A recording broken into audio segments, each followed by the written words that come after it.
Tom Storey, has enough time passed that we can talk about the US election and how it will impact Canadian real estate? Can we do that without too much emotion? Because you and I were together on election day, and woo! This is the first time that Americans have realized that Canada has a foreign buyer ban and they are foreigners.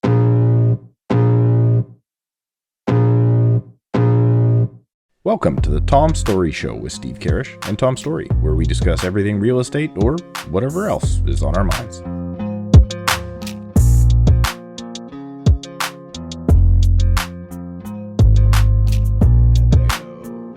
I will start the show for a change because I think enough time has passed. Wait a minute.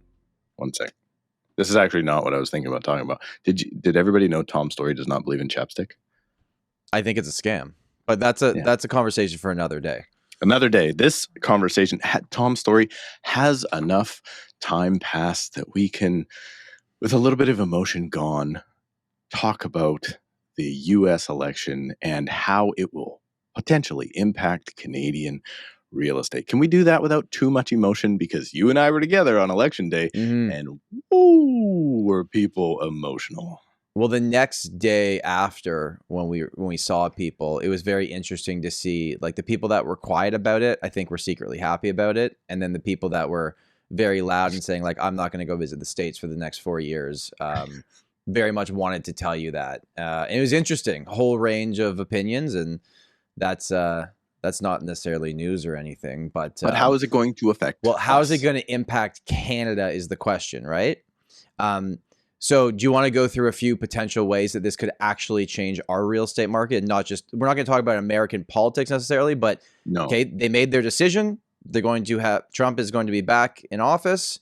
And how is this going to impact us as Canadians for our real estate prices? So let's start with the most obvious one.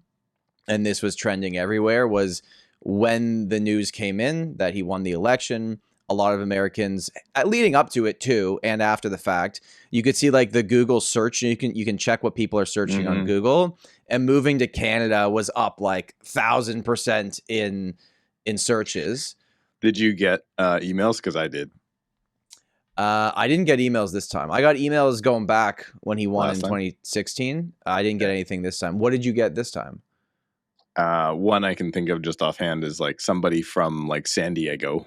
Was like, which is ultra progressive already. I don't think you got to worry about anything down there.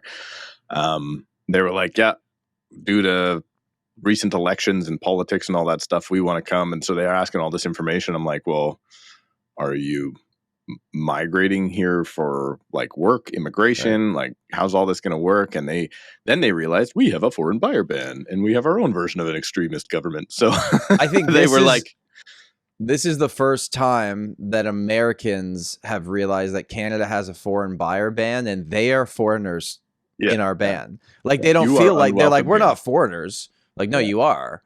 They had no idea. And our ban got pushed out. I think what does it go till now? 27? End of 2027? Currently, yeah. And then I was like, even if that gets removed, how about that 20% tax that they're talking about, like doubling again or something like that? Like, yeah, you're not buying here. If you want to immigrate here, great. But then it turns out they were looking into it and they were older folks. Okay. Probably explains a lot, right? They're just doing nothing but watching CNN. And they're like, well, looks like we're not very favored to come to Canada anyway, because we're retired. We're not bringing that much money. We're going to be a drain on your medical system, and you don't let us buy real estate. So it looks like we're looking somewhere else to move to. So if it's not Canada, if someone really has made up their mind that based on who's in power in their country, they're going to leave that country, if they're not coming to Canada from the States, where would they go next? Great question. They did not fill that in. But I did say, just so you know, you're an older group looking to maybe move to Canada because you don't like the politics there. Just to let you know, more than ever before in my lifetime, the younger group is leaving here to the USA because they don't like the politics here. So they were very shocked to find out that we don't like our government either, no matter which side of the spectrum.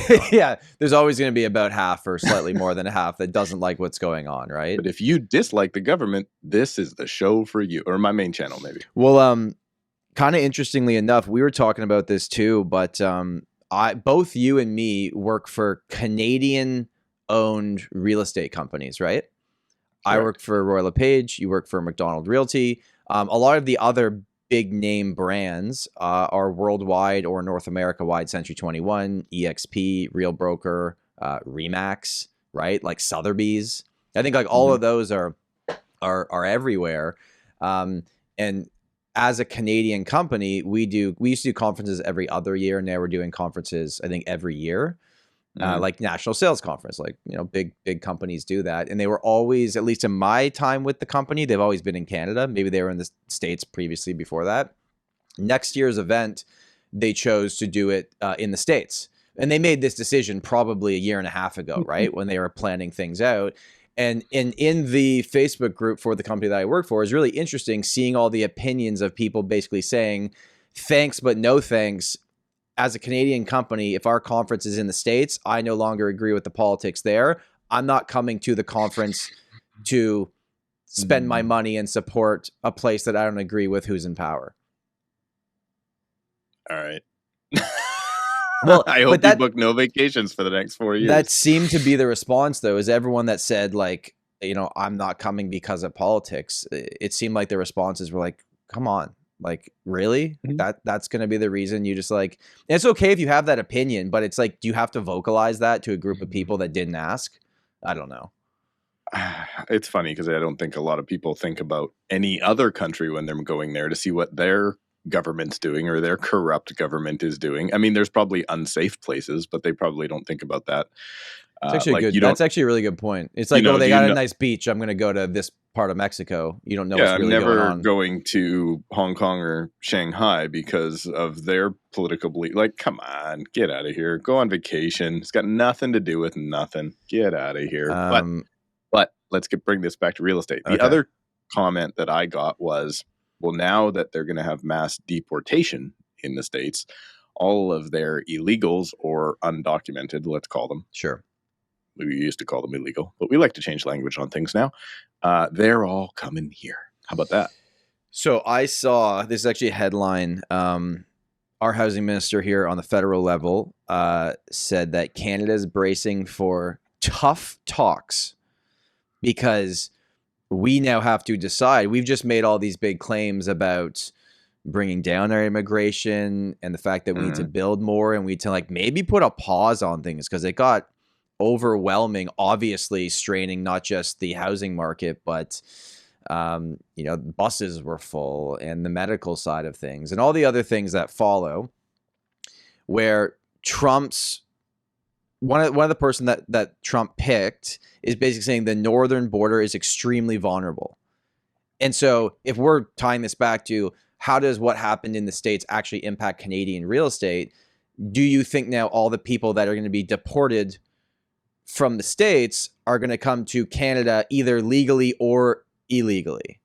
It sounds like a pretty porous border at the moment too for us, right? Like there's news stories in Quebec of a ton of people that are here, say on temporary student visas, work visas, that sort of stuff. They're going into Quebec and they're just walking across the border into Vermont and then heading into the States, right? So there's already a porous border. It's not that far-fetched of an idea, but the question is, are they all those, what did they say, 20 or 30 million what they call undocumented migrants that came across the U.S. border? Is that many coming here? I don't think so. No. I doubt it. I think they got into the States and they want to try and stay there.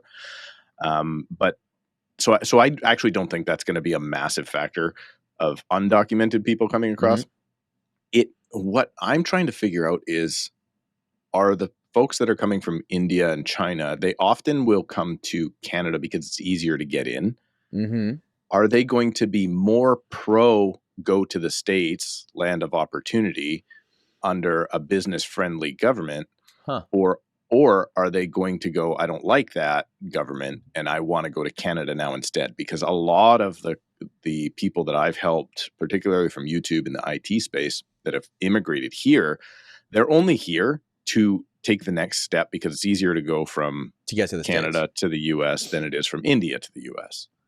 Right. So I'm interested to see if things are going to fall off with the amount of people that want to come here from other countries if they want to go to the States or if they're going to flee the States. Because a lot of those people are immigrating from countries where they prefer a more conservative government because they've got a very controlling socialist government, right? So these are, I don't know.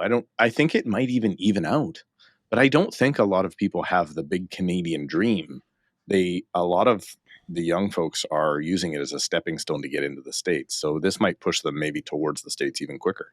What do you think is the number one most important factor for Canadian real estate prices moving forward?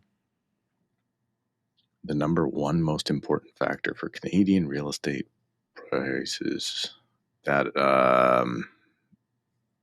it's got to be population growth. I was going to say interest rates, but interest rates, population growth, and unemployment are probably the three big ones that we always talk about. So let's in the next 12 to 18 months, what do you think that interest rates would be the number one factor that will influence people's buying or selling decisions? Yes. Okay. So if we can agree as long as they're employed. Well, yeah, of course. So if we agree on that, and we know that our bond market is tied very heavily into what's going on in the States, and if the tariffs come in, and who knows how this all plays out, right? But it potentially could keep that 5-year fixed rate money where it is, or it could push it up again, right? Like that's really possible. So, that if we're looking at all this and going, okay, there's people that are being deported from the States, are they going to now come here?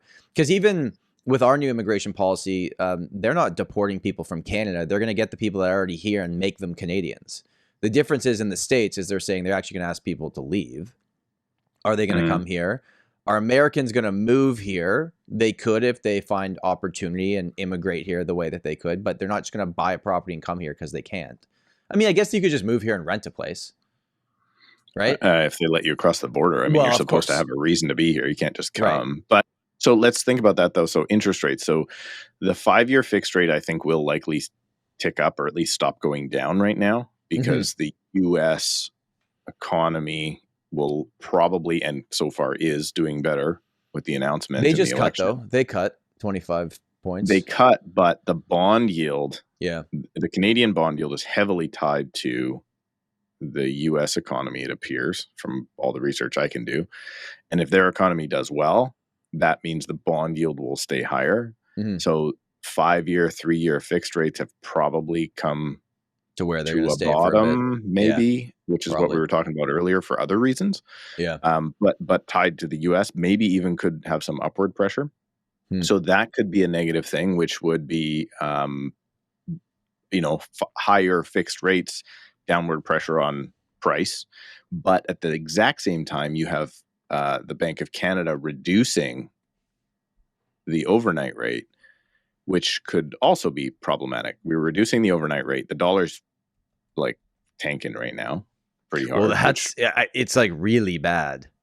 Is it under 70 at this point? Yeah, I guess. Yeah. I've seen ups and downs, and I've seen over par. I've seen 65 cents. I've seen back and forth. So let's say, for instance, we need to keep reducing our overnight rate in order to keep things moving, keep our economy going.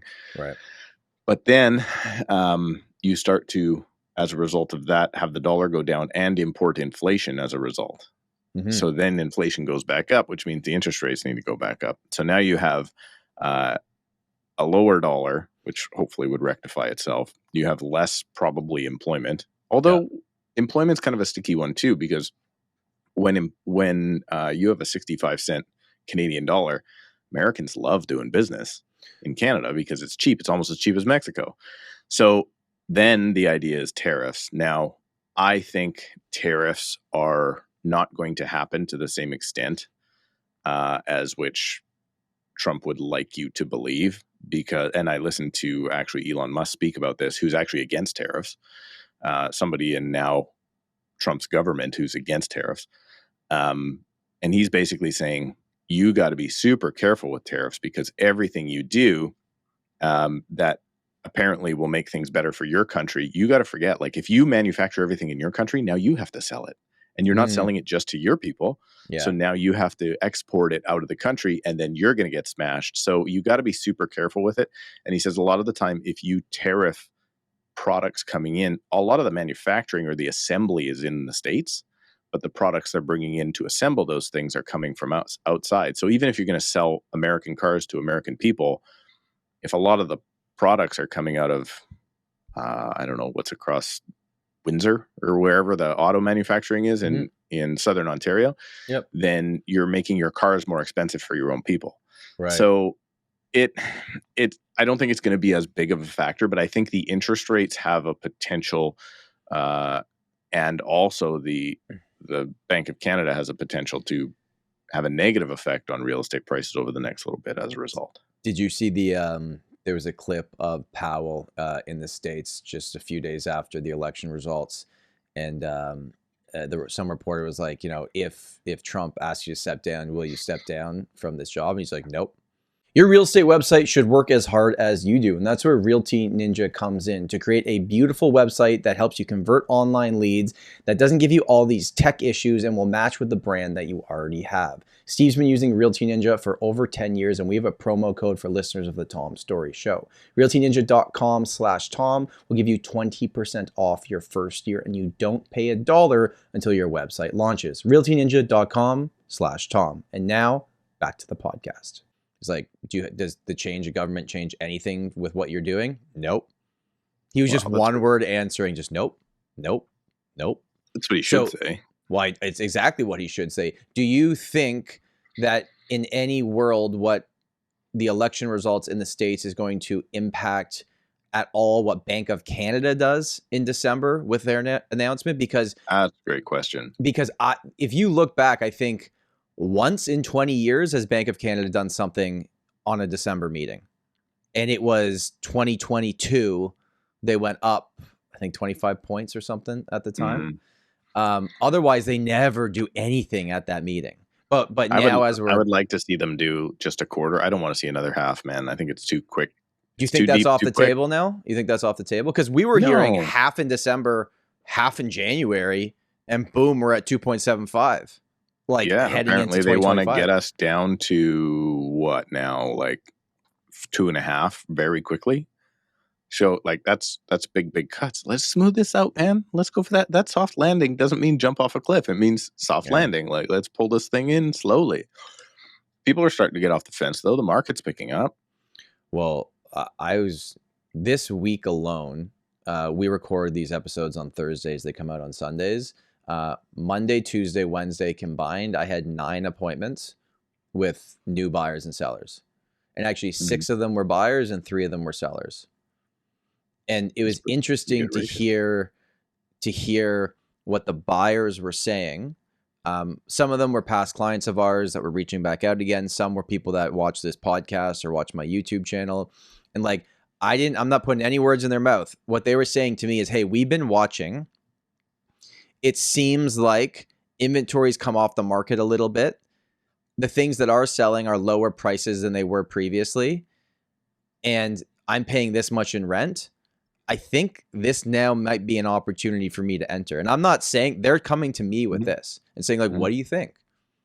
I go over the typical things that we talk about in those calls. But there seems to be this optimism. I know last month, the numbers that came out for the Toronto board, like sales volume up 44%, compared to crappy times, me and you know that. Still nowhere near what we would consider normal. But sales volume has to be a leading indicator. That's what we've been saying for a long time, but it hasn't happened yet. Now sales volume is ticking up, and maybe our fall market just happened a little bit later this year. I don't know. We'll have to see November, December number. I mean, December it's kind of a write-off. It doesn't really matter anyways. But I've found, at least in my business, optimism. Like our team, we sell a decent amount of properties here in Toronto. Right now, we have, I looked at it before this just to give you an idea of what's going on. We have 21 active buyers with pre-approvals that are viewing properties with our team right now. I did not have that many people ever at the same time all of this year. maybe and hopefully 10 they're max. looking at condos because they get to pick of the litter right now. I'd say probably more than half of them are condo buyers. Well, that's great. I mean, they're in a good market. Like when I put out that video on my channel about our overall market drop to like 12% consumption. I'm like, guys, this hasn't happened since That's really low. January 2014. Like, this is a buying opportunity. You are not going to like the prices. Insert comment. Prices are coming down. The market's always crashing. They're still too high. All that stuff. But you've never seen this buying opportunity in a decade. You haven't seen it because there's now available product out there. And what's everybody going to do? They're going to sit on the sidelines. A lot of people are going to wait. They're going to wait for the interest rates to come down. They're going to wait for everybody else to rush in. There's a buying opportunity right now. You're never going to like the price. But I didn't like the price when I bought my place. It doesn't matter what we say or anybody else says. There is going to be the majority of the buyers still need to see proof that it's not getting worse anymore. And it's ticked up for 2 months in a row. It's like, okay, now it's time to jump back in, which everyone's going to do at the same time. And, you know, Toronto, it's mostly going to be Freehold's going to feel it. I think Freehold's going to do really well at the beginning of next year. Well, I put out condos that will video. do volume, but not prices won't go up yet. But yeah, I put out that video at 12.2% consumption or whatever, and already it's back up to like 14.8 or something like that. So it lasted for 1 month. Okay, but did it last for 1 month because more sold or because listings were taken off the market or expired? All of it. Some listings came off the market, less listings are coming to the market, and more properties are selling. So it's like a shift. It's not a crazy shift. It's not like everything's going in the other direction, but it's a shift in the marketplace where it looks like, at least at one point in time, we kind of bottomed. We hit that 10-year low for consumption. Yeah. And there's a good chance that people have missed the opportunity because, for instance, what if consumption starts going up now again and interest rates have kind of bottomed? Or what if they go back up, right? Then you're going to maybe have a higher cost. So I don't know. I think there was some great opportunity there. I think there is still there. I think the people that are, I mean, think about, like we talked about last week with Ralph, when we saw Benjamin Tao, he's like, man, phone your clients right now, tell them to buy. Like, what person says that, right? Who says, like, do it? This is the time. And I know that's pumping the market from us, but I don't disagree with the sentiment that things will come back with a vengeance at some point, and there is opportunity at the moment to not have to participate in that craziness. Who wants to participate in that craziness? Unless you're cashing out and moving to Costa Rica because you hate the government. But even the, like, calling your clients and telling them to buy as a real estate agent, I understand why just us even saying that out loud, people would be mad because they're like, oh, what are you doing? You're creating FOMO. You're trying to get people. I'm not having to call people to tell them to buy right now. They're calling me. Like, the days of buyers being uneducated and just calling the realtor and hoping they hired someone good, those are long gone.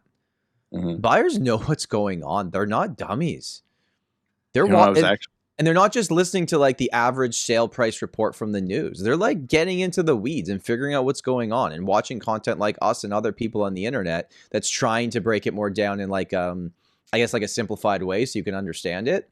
I'm not having to convince anyone to buy right now. They're coming to me saying, hey, I feel it right now. I want to do this. Can you help us?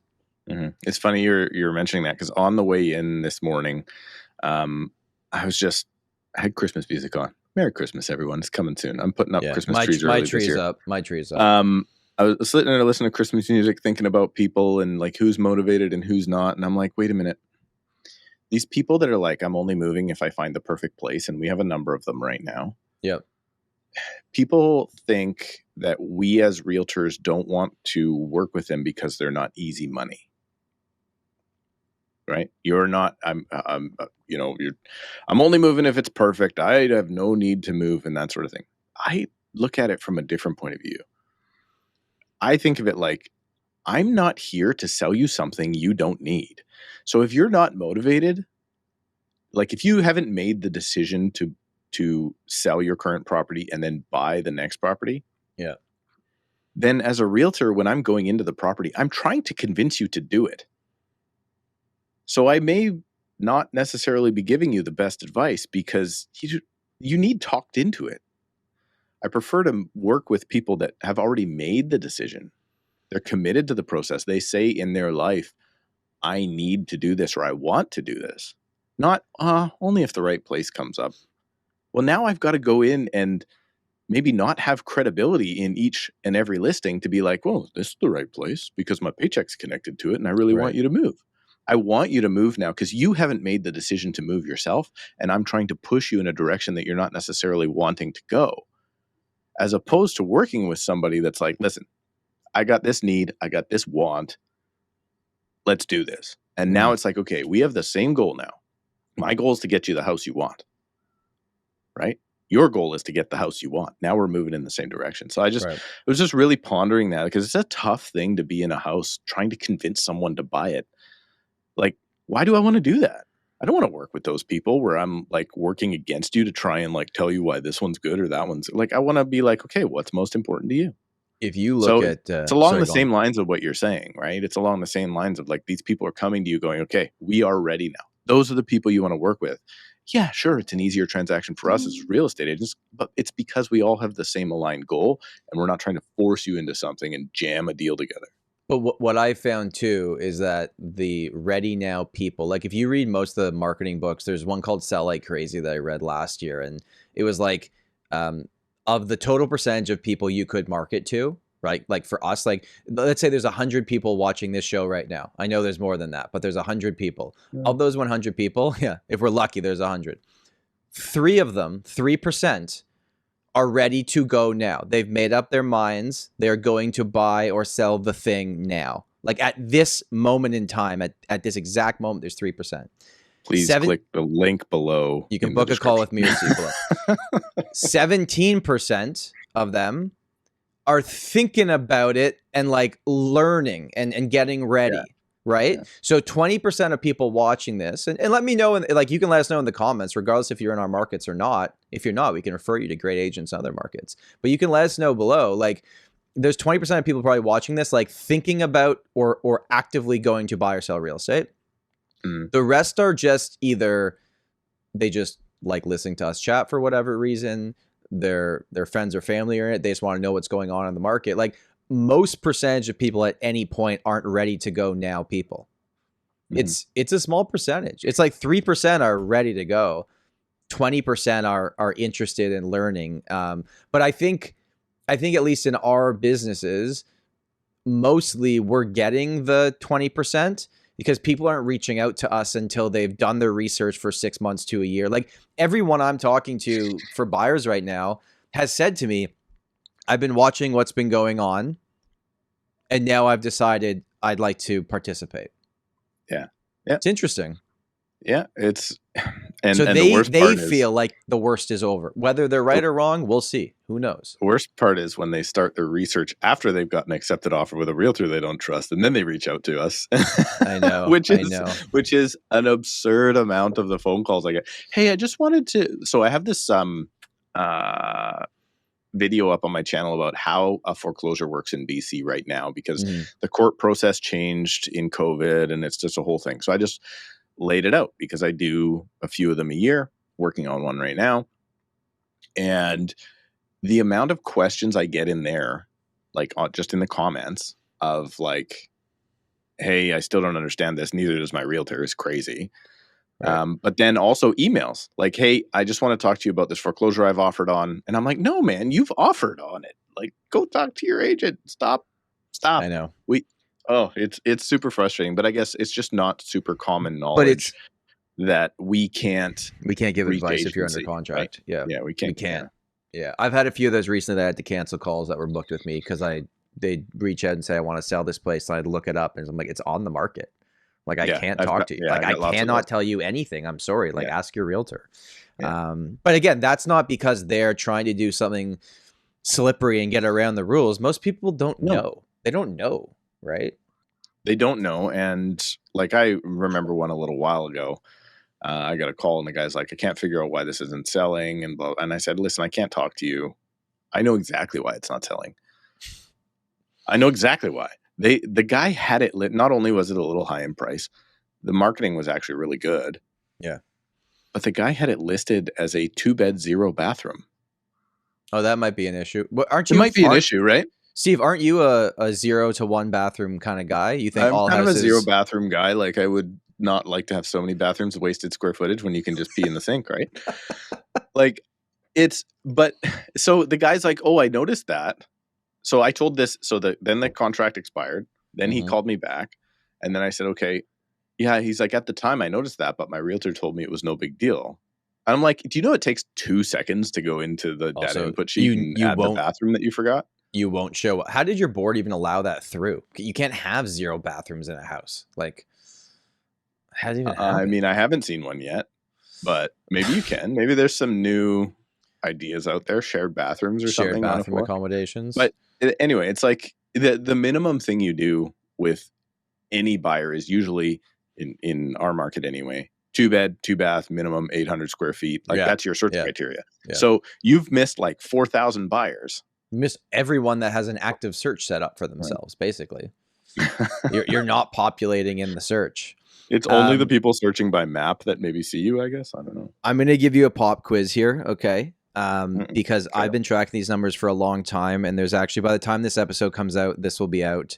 I was doing a piece with the Toronto Star, and it was all about how many people are actively selling tenanted properties and what percentage of current listings are tenanted. So I'm going to give you, I broke it down, and these are up-to-date numbers.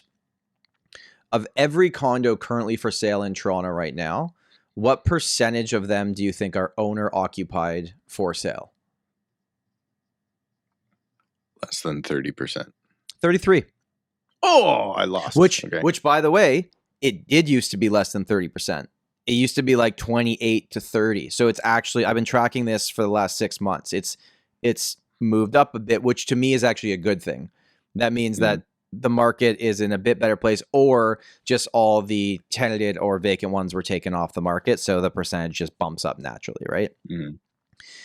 Here's the crazy one. Currently vacant occupancy for every condo currently for sale in Toronto, what percentage do you think? Vacant and for sale. Yeah.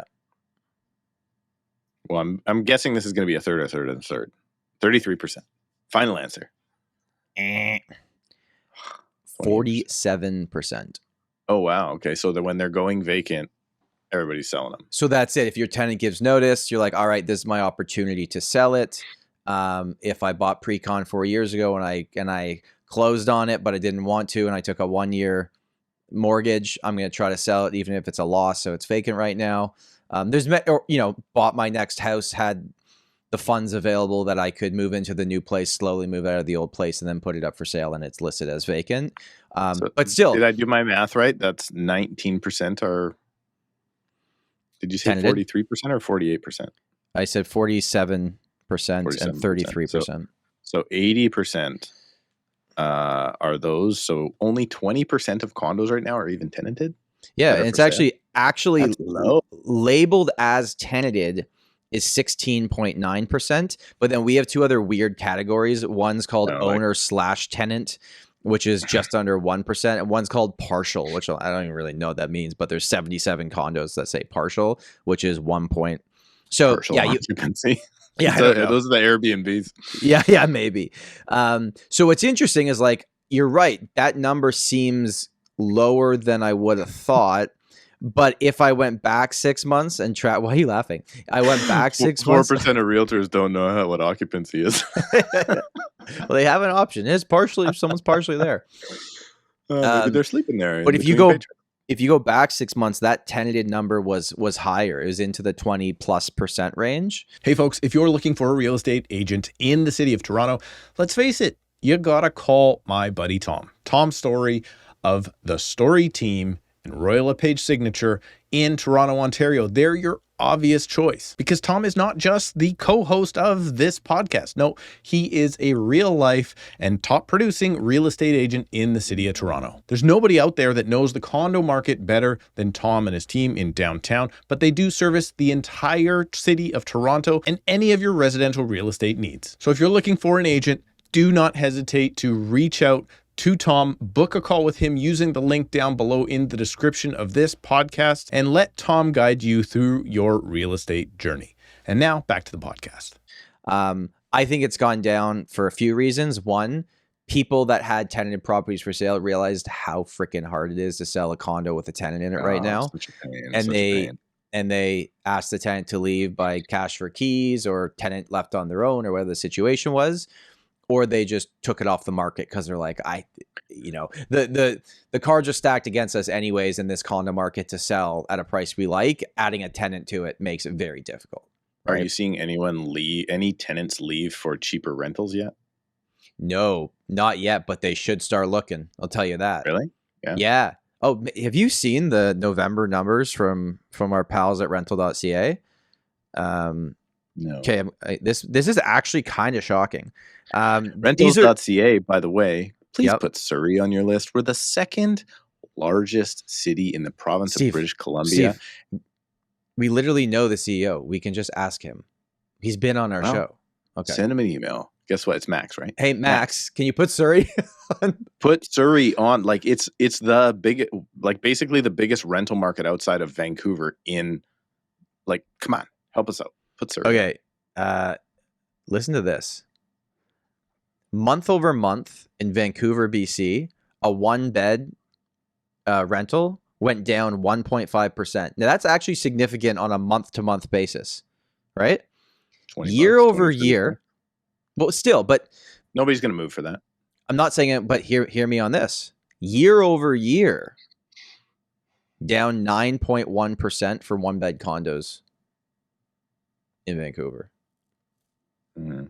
So if I rented last year, might be worth it's like the version of breaking your mortgage for rental properties. 300. Would you move? Would you go through the headache of moving? Because moving's going to cost you for $300. Yeah. Maybe. And then if you actually rented this same time last year. Yes. But it is the equivalent of breaking your mortgage and going somewhere else, except you actually have to break your tenancy and leave and move out and do something else. If you're on month to month, you just give proper notice and you got time to figure it out, right? I know a lot of people that are looking at breaking their mortgages right now, and lots of people are listening. I've been saying this for months, and finally you've caught on. That's what we do around here. That's what we do. Okay, but 2 beds down 1.7% in Vancouver and down 9.2% year over year. Like, these are big changes. City of Toronto, 1 bed average price $23.80. That is down 8.7% year over year. 2 beds. Now this is like 2 beds still. By the way, the 2-bed in Vancouver is $34.30. So it's like it's gonna have to go down 50% for people to be happy with the price it gets to. But never be happy. Come on. Well, they'll never fully be happy because then it gotta go more after that. Gotta go more. City of Toronto 90%. Average 2-bed $3,091. That is down 9.7% year over year. Toronto and Vancouver, their rentals are down almost 10% year over year. Oakville for 2 beds is down 14% year over year. Can you guess what markets actually increased? The sticks. Laval, Quebec. Oh. St. Catharines actually up 3%. Gatineau, Quebec up 18%. What's going on in Quebec? Saskatoon up 12%. Regina 4.5%. Winnipeg 4.5%. Edmonton 6.7%. Quebec City 6.3%. The cheaper places to be. Cheaper places are going up and more expensive places are going down. Sounds like people are moving from the expensive places to the cheaper places. Right? Yep. It's true. It seems to be the case. But as somebody who is a landlord and has just rented out my place, and I got a, let's call it $250 a month raise. Even though I think, if I rented it out this time last year, it probably would have rented out for another $100 or $150 over what I got. But that raise was from the previous tenant. When did they start their rental agreement with you? 2021. Yeah, so at least from my calculations here in Toronto, it seems like summer of 22 was peak rental prices. Really? I think it would have taken some more time to, but maybe. Well, at least that's what I thought. Yeah, I think ours maybe took a little bit more time, like sometime in 23. But I mean, I'm still from the original price. Let me just think through math here. Math is not my strong suit. From the original price of something like 2,100 3 years ago, and now I'm like 2,450 or something like that. So like a $350 raise. Do the math, not me. I'm What'd educated you say, in Surrey, British Columbia. You say 21 to 2,450? Yeah, what was that? It's a 16% increase. 16% increase in 3 years. I'm happy with that, right? It's a lot. And then that's also 250 more than the amount that I did get to increase the price over the time because of rent control. All right. So we have now talked about the fact that rentals are down. Property prices haven't really moved since the rates started going down. Activity has picked up a little bit. Mm-hmm. If anything, prices are still going down. Yeah, mostly, right? Yeah. Especially for condos. For us, condos for us, in Toronto at least. Now that we know these things and the fact that lots of buyers have made their own decisions, started reaching out to us about entering the market, do you believe that now buyers feel like it's safe? Do you think they've got the security to enter? Definitely safer. Right. Definitely safer. Like there's not as many people going, okay, I'm going to wait. There's a lot of people going, okay, yeah, this is happening. The question is, when is it happening? How's it happening? But yeah, I would say the market is a whole lot safer than it was before because there's some level of expectation. Like I'm just looking at that price chart and the spike and all the different, and now the rolling lumps, and those rolling lumps are just evening out. And I say it every year, and people crap talk me on my main channel about it. December is the time. Compared to the previous 12 months, December is always the time. If you are only interested in lowest price of the year for a 12-year or even 24-month period, December is the time. Get in there. Maybe not 24, 22-month period. And not just for buyers, December might be the time for people that rented a place 14 months ago. Go find a new rental in December because it's slow anyways that time of year. You might be able to get it for an even lower price, and rents are down 10% year over year if you're in Toronto or Vancouver.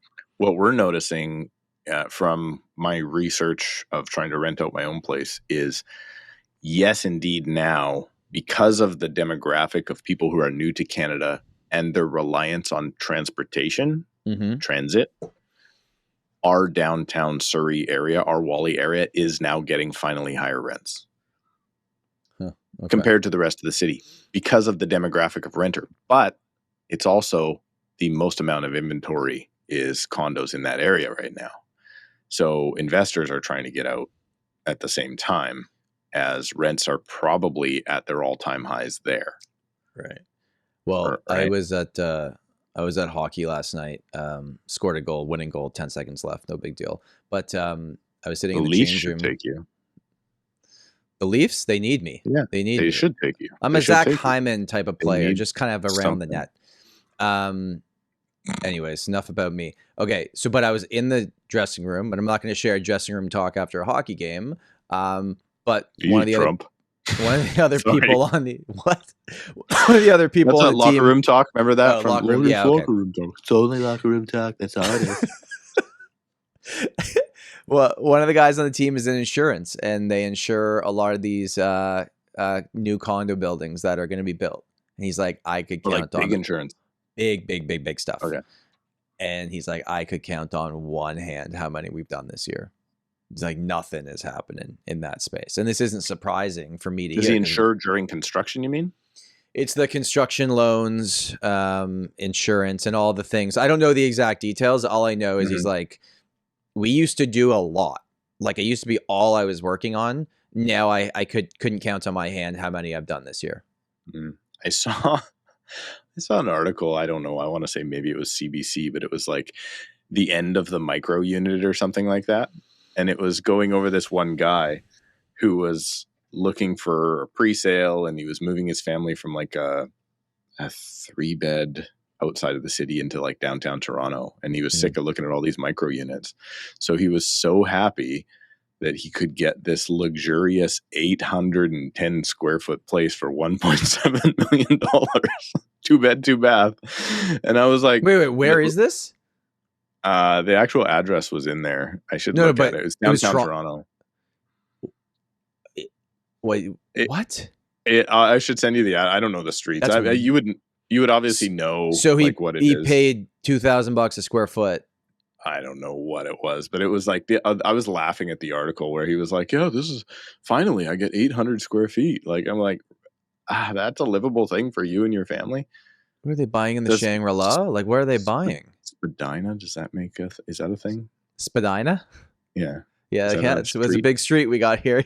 Okay, so I don't know. Like I would have to find the thing, but it was like they put the address of the building in, and I was like, it might have been the Well. It might have been one of the new ones at the Well, because those are selling for really high price per square foot, and some people are buying them. Even though I think there's way better options in the area. It was all about this awesome fact that they got this great 800 square foot. Was it sponsored by Tridel? That article? I don't know. Maybe I should have. I don't know. I was just like, oh, this is interesting because I would love to see the death of the micro unit. Like, I just don't think micro units are good.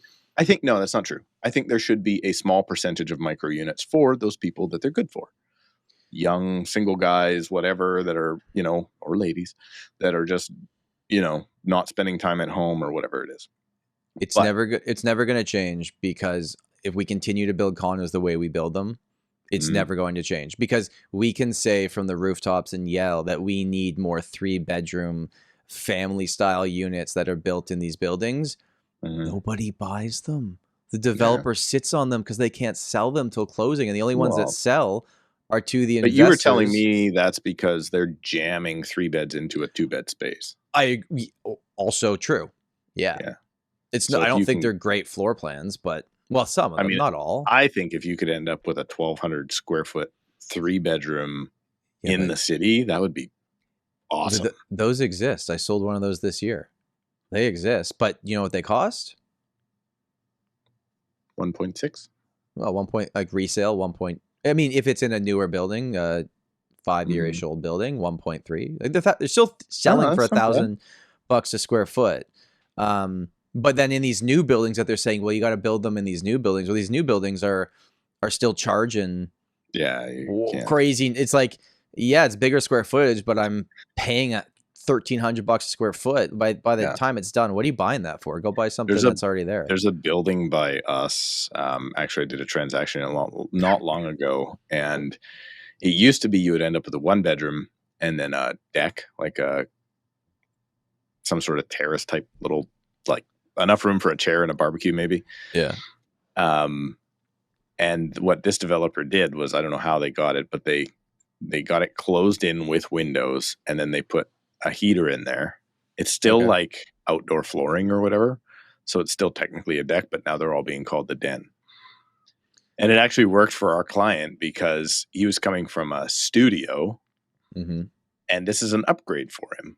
But now he ended up with a proper 1-bedroom, plus this living area, plus now this outdoor space becomes his corner office, basically, because he's a work from home guy. We're just going back in time. My office space. This is what they built Toronto condos like 30 years ago. They would put the sunroom instead of the balcony. And like, we're literally just going back to what we did previously, if that's what's happening. I would way rather have a sunroom than a balcony.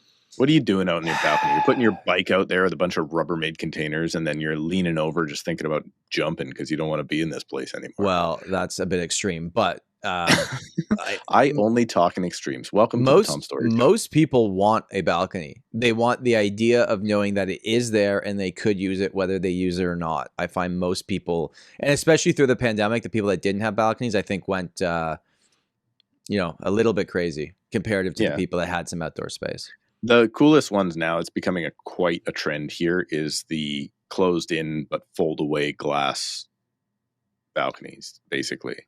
So they're like they're basically like a glass railing, Okay. And then they just have a big wall of fold-away glass on the top that goes over to one side.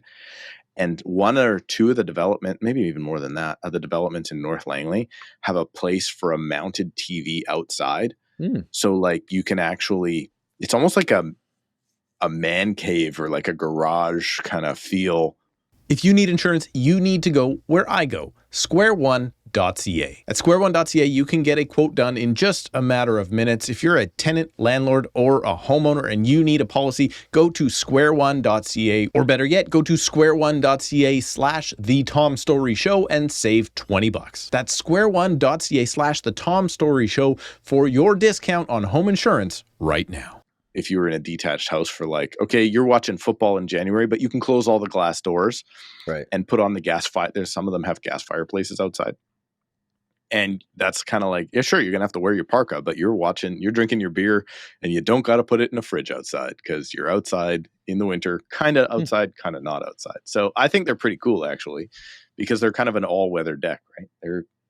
There's options. There's options. As it's getting cold out now, very cold out now, I will say the best one thing I did in our house when we did the reno upstairs was putting heated floors in the bathroom. Yeah. The best money I've spent on, honestly, that's it. That's the thing. Nothing comes close. It's great. It doesn't get cold in Vancouver. It just gets rainier. Yeah, I guess, yeah. If you live in Toronto and go through a real winter, heated floors are amazing. Okay, Steve, have you ever heard of Rail Deck Park? Have you heard of this? No. Okay, well, you don't live in Toronto, so it makes sense. In between, so if Bathurst is here, if you're listening on audio, well, I can't really help you. Bathurst is here and Spadina is here. They're parallel to and each then other. you have Fort York, and then you have Front Street, right? And Running in between that, yeah. And so on the south side, you have City Place and all those buildings there. And on the north side, over it, you have the Well and everything else going on there. And then you walk one more street over to King Street, okay? And this is where all the trains and all the stuff go through, right? So it's right there. There's a cool bridge everyone takes photos of. Anyways, there was this talk that the city had this grand plan. This was when John Tory was in office. And they were going to make this beautiful, like, massive space. And they were going to build it over the trains, right? This beautiful green space. It was going to be amazing. It'd be like Toronto's Central Park. Everyone was psyched about it. It was going to be awesome. And then a developer said, I bought those air rights whenever I bought them. You can't do that. They won the court case against the city. We're given the air rights back. And now you've got condos on one side, you've got condos on the other side. And just wild guess, Steve, what do you think is now going to happen to what was going to be this beautiful, massive park? What do you think we're going to do instead? I've got two options. One, squander it and turn it into nothing. Or two, more condos. Not just more condos. Let me read you this. Floating condos above a railway. Are you serious? That's literally what it is. The rail deck development above the rail corridor between Blue Jays Way and Bathurst Street. This proposal includes 9 buildings ranging from the height of 36 to 72 stories, a new city park, childcare facilities, office spaces, rental space, and a hotel and residential units. Now, the only reason I bring this up on this podcast, talking about that more condos are going to be built is not really news here. That's obvious.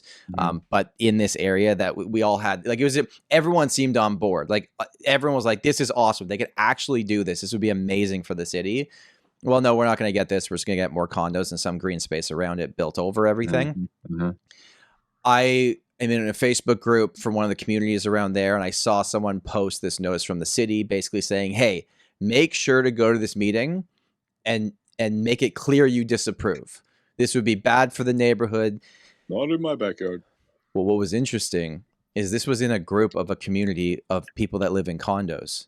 And the number one comment with, like, I don't know how many likes it got, was like, I don't want them building tiny condos around me for me to enjoy my tiny condo. Like, it's literally condo owners that just bought new built condos are trying to say no to more condos. Like it's all just kind of funny when you take a step back.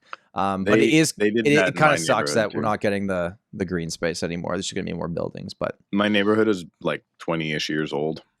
And then 11 years ago, or around when I moved in, the neighbors that had just moved in, so they're 6 or 7 years old, were protesting taking a forest out to build more houses. They're like, no, we need the green space. I'm like, you realize they took down half of that forest to build your house just 5-6 years ago. Yeah, but I'm in now, so screw everybody else. So stupid. So this whole thing is going to be over top of a railway. That's I mean, if you can do it, I guess. I mean, you're basically just building a tunnel after the fact. You're not burrowing through anything. There's a few areas in Vancouver that are like that. Are they? Yeah. And then there's also, have you been to New York where they have that? They took the old above ground railway and turned it into a park. Yeah, that's cool. No, I haven't seen that. It's like a walking path, so you can get on at one end of the city, like around Hell's Kitchen. I've done that in the summer. Yeah, I walk all the way. You like walk through the middle of downtown. Down to like. I'm blanking on what it's called, but yeah, I've done that. It's probably called the Railway Park, I would assume, but who knows? I don't know what it's called. Someone will tell us in the comments what it's called. Let us know. Yeah, give us a call. Let us know what it's called, because Google. I could Google it, but I'm not gonna. Steve, earlier this year, we haven't quite gotten to this point yet that we're going to talk about our predictions for 2024. But I maybe we'll save this till next episode for yours. But I did write down. I said there's 8 things that were going to happen. I just want to see where I'm at on my wrongness, or perhaps got a few of them right this year. Rate cuts. Is this in preparation for your I was wrong about Canadian real estate video that you're going to do, that you do every year? 100%. I'm going to name it the same thing I name it every other year, and it's going to do great. Yeah. Here, we're going to do this thumbnail, so let's get it ready. Home Alone. Yeah. We were both wildly wrong on rate cuts. Sure are. Yeah. I said there was going to be 325 pointers June, July, and December. We have had 4 cuts with a total of 1.25. So big wrong there. I said there's going to be more sales in 2024. Remains to be seen. It's going to be almost the same as last year, maybe like 1,000 more or something. So we'll see if I'm right on that. I also said that average price in the city of Toronto was going to be up 4%. Now, to properly calculate this, I need to have all the sales data done from 2024 and take every sale that happened that year and compare it to last year. Yeah.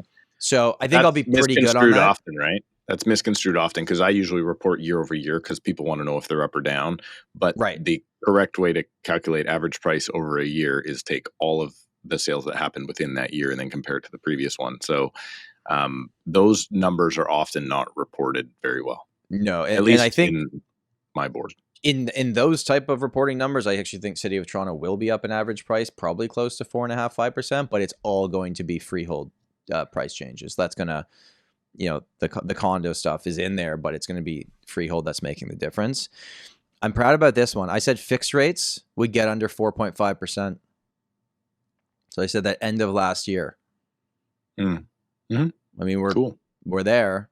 I think that was more Nolan. I got to bet. I got to remind myself. 4.59? I think it was 4.59, 4.69 or something. I got to go back and watch that. We'll go back and watch it before we have him back on. Here. And then there's a few others I'm not going to say on here. I'll save for my video. But the last one, and this is maybe the most important one, I had said that the Tom Storey Show by the end of 2024 was going to be at 6,000 subscribers. We're not there yet. We're like 200 away. So if you comment, like, subscribe. Well, just subscribe, really. And then comment and tell us you subscribed. If you made this far in the video. This video takes off. We don't know what the heck we're talking about, and we're already past that. Who knows? I mean, I assume we're going to have Trump on the thumbnail, so who knows what could happen. Are we going to do that? I mean, do we really want to do the things that other real estate podcasts do just to get a few more clicks, or do we want to? We're not going to do it 3 weeks in a row. The informative ones, and not just like the AI Trump clickbait. on think we're cool. We're not going to do that. We're not going to be like, oh, you're very good. You're the best podcast. You're the best podcast in Canadian real estate. You're the only podcast in Canadian. We're not going to do that. Okay. We don't need AI to make our show good. Yeah. Our show is good with regular intelligence. So, and which I don't think we have. Which we don't have much of. Rent's down. Market hasn't gone up yet. We'll see what happens in December with the potential rate cut looming. You're probably right. It's probably going to be a 25 pointer now, but we'll see. I hope so. It looks like fixed rates have bottomed out for now. They're going to hover around here for a while. So if we're at a market where you can get a fixed rate under 4.5%, the variable's coming down. Buyers feel like they're a little bit safer now. I'm anticipating with the drop off of listings at the end of this year. Like, it's interesting. Our condo market, I think from September to October, because November's numbers wouldn't be out yet, it went from 7 months of inventory to 5 months of inventory, but we didn't sell more condos. All that happened was they were expired or removed. So the same amount of sales happened, but just there was less active at the end of the month. Did they stop coming on as fast? Yeah, they did. Yeah, I hope. Yeah, that as well. Yeah, yeah. New listings were down slightly from previous months. Well, man, do we ever have? So there's a few tentatives in here, but I've got our guest list open right now for the next 3+ months, and holy smokes! Not only are we jam packed, it's crazy. I think it's all good Canadian real estate podcasts have amazing guests. Let's just say that, and ours might be the best guest list coming. At least we have a guest list. That's number one. And then 2, these guests are going to be great. And we've also, on top of the people we've already booked, I will say we've taken some huge swings in terms of like, what do we have to lose by trying to invite on specific people that if you ever saw on our show, you'd be like, holy crap. We are trying. We're trying our best. Yeah, just so the viewers know, like, we're really trying to take big swings, send very personal notes to people. I've sent video messages before saying this is who we are, this is who watches us, this is why I think you'd be an amazing guest. That one didn't work out, but I did get a response from like a crazy, very high level person that responded back to the video. So we're going to keep trying. We'll get some. That one was good.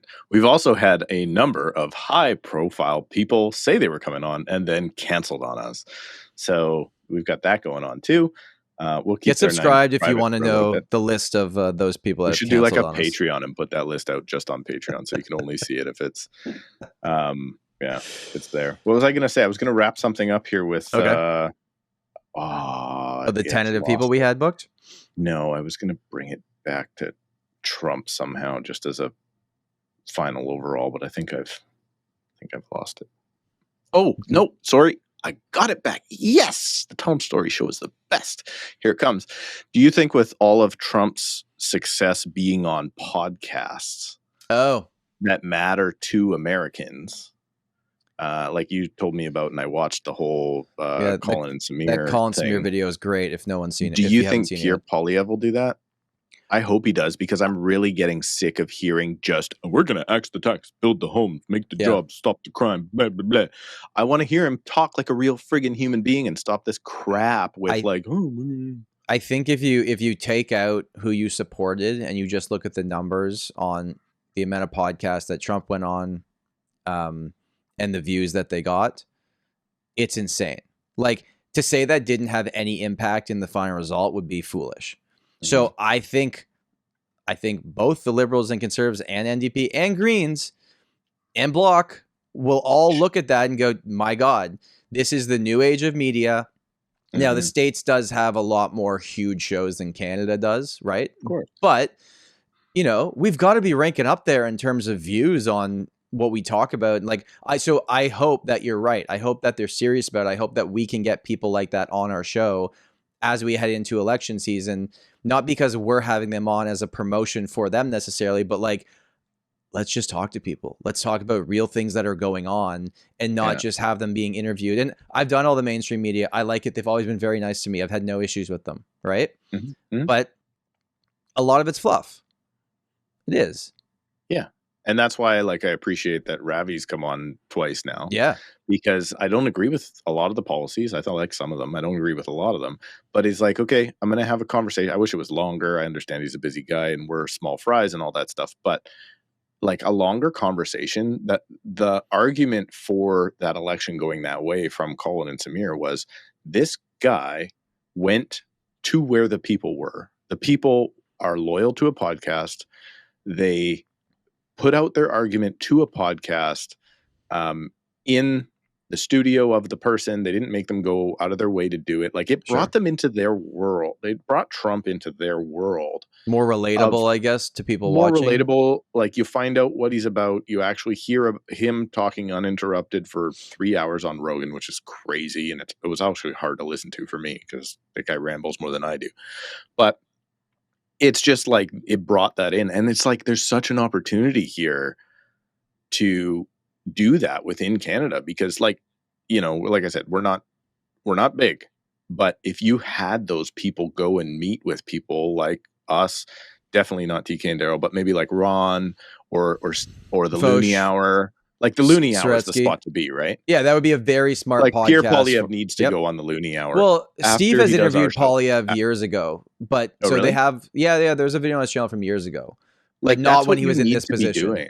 That's what you need to be doing. And I know like they don't, I just think like you could, even if it's the other side of things, if you want, like I would love for somebody like Jagmeet to talk to somebody who doesn't agree with him and actually have a civil conversation about it rather than you're all greedy, you know, you're greedy. I'm wearing my Rolex, but you're greedy and you own too much real estate, but I own real estate. Let's not talk about that. But you're greedy. Like you got to be able to sit down with somebody and say, okay, this is what I believe. This is, and we need to work through the ideas about housing because it's such a problem here. And these platforms that we have that now have some sort of a following, I mean, 5,000 people a week isn't nothing.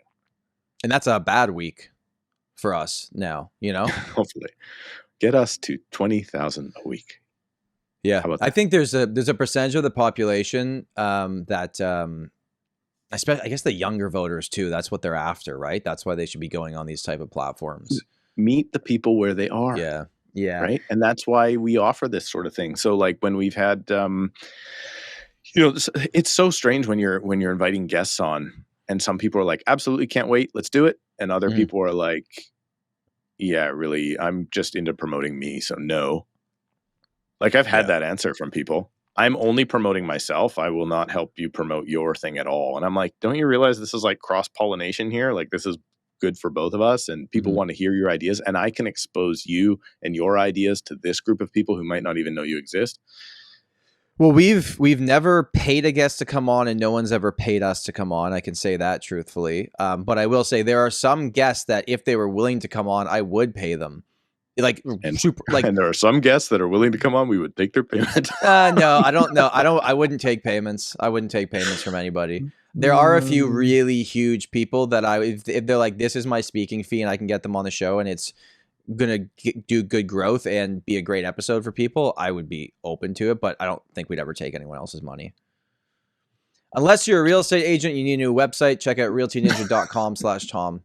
20% off your first year, no credit cards. Steve uses them. Check them out. They're great. square1.ca/Tom Storey Show. All right, guys. Thank you for listening. Thank you for watching. You can book Steve, a call with me right now using the link in the. And anyway, keep going. Enough of this. Steve, thank you. This was fun. Hopefully, everyone is enjoying the weekend with your friends and family. And that's it. That's all. Bye. Sorry. Bye. Come on.